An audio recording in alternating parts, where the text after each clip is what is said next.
Hello! Magandang buhay! Samahan niyo ulit ako ngayong araw. So, ito na nga at muli akong nagbabalik pagkatapos ng halos mag-iisang buwan. Ngayon lang ulit ako nakapag-vlog dahil halos mag-iisang buwan akong na-confine sa ospital.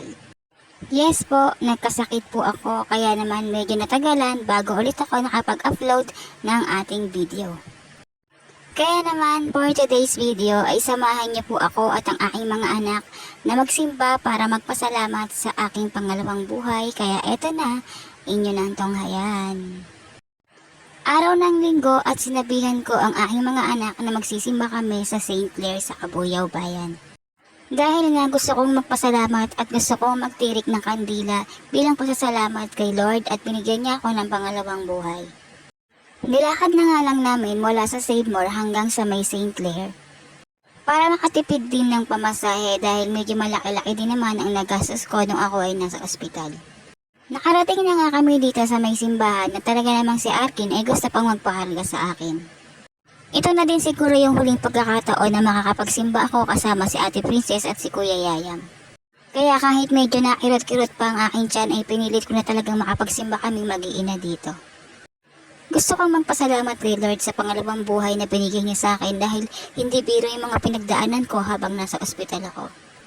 Sobrang hirap, sobrang sakit, pero lahat yon ay nilampasan ko dahil na rin sa tulong ng ating Panginoong Hesus. Nang matapos ko nang sabihin kay Lord ang lahat ng nilalaman ng puso ko ay nagpunta na rin kami agad dito sa may tirikan ng kandila para naman magtirik ng kandila. Napakarami kong natutunan sa aking pagkakasakit at isa na doon ang alagaan na iyong sarili, hindi lang para sa sarili mo o hindi para na rin sa mga anak mo. Dahil para sa isang katulad ko na single parent, walang ibang aasahan ng aking mga anak kundi ako. Kaya naman natutunan ko na kailangan mabuhay ako na mahaba para sa aking mga anak. Kapag nasa matinding pagsubok ka ng buhay mo, si Lord lang ang pwede mong kapitan at asahan at maniwala ka at magtiwala ka sa Kanya dahil lahat ng pagsubok malalampasan mo kasama siya at hindi ka niya iiwanan.